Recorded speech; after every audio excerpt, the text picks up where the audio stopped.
In 1995, future Senator Barack Obama was feted at a fundraising event in his Chicago neighborhood. The event was hosted by William Ayres and Bernadine Dorn. A man who knew Ayres well was Larry Grathwohl, a former member of the Weather Underground, which had developed close ties with the Cubans. Well, when the Cubans viewed the revolutionary struggle in the United States, they recognized the fact that the left as it existed in 69 and 70 was not capable of overthrowing the government by itself.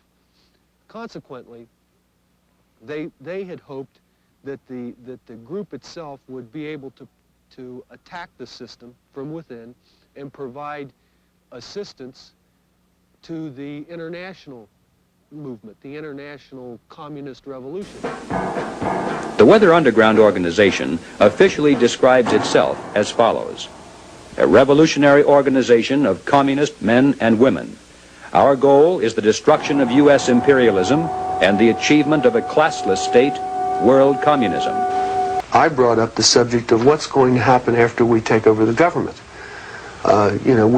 We become responsible then for administrating 250 million people.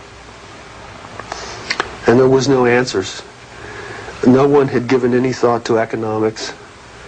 How are you going to clothe and feed these people? The only thing that I could get was that they expected that the Cubans and the North Vietnamese and the Chinese and the Russians would all want to occupy different portions of the United States. They also believed that their immediate responsibility would be to protect against what they called the counter-revolution. And they felt that this counter-revolution could best be guarded against by creating and establishing re-education centers in the Southwest, where we would take all the people who needed to be re-educated into the new way of thinking and teach them how things were going to be. I ask, well, what is going to happen to those people that we can't re-educate, that are die-hard capitalists? And the reply was that they'd have to be eliminated. And when I pursued this further, they estimated that they would have to eliminate 25 million people in these re-education centers. And when I say eliminate, I mean kill. 25 million people.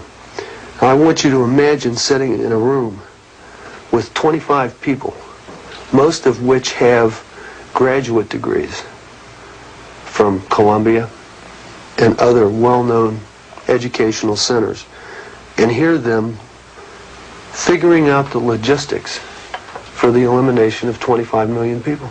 And they were dead serious. Congressman Lawrence McDonald has been an outspoken advocate of improved national security, and he has devoted hundreds of pages in the congressional record to documenting the internal threat of espionage, subversion, and terrorism. Yes, we are at war. Very definitely. We have been at war. It's an economic war. It's a war of subversion. It's a war of espionage. It's a war of ideas, and it's a war of terrorism and infiltration. Is it as serious a war as it would be if there was an exchange of nuclear weapons? No, the type of war we are in is far more sophisticated than an exchange of gunfire or nuclear weapons even, because it's a war of attack upon institutions. It's a war of an attack upon every segment of a society. It is total war. America is the prize for the terrorists. America is indeed the target for the radicals, the leftists, and the communists. And what makes you think that in Italy, in France, Britain, Germany, other democratic countries, terrorism is increasingly a part of their way of life? What makes anybody think it will not come to this country?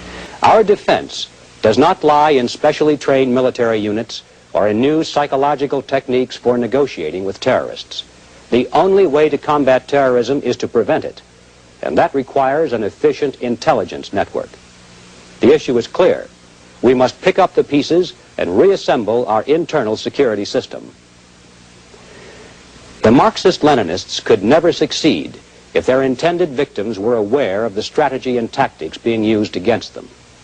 By the same token, if these ploys remain unknown to the average person, then no amount of intelligence operations or internal security can protect us.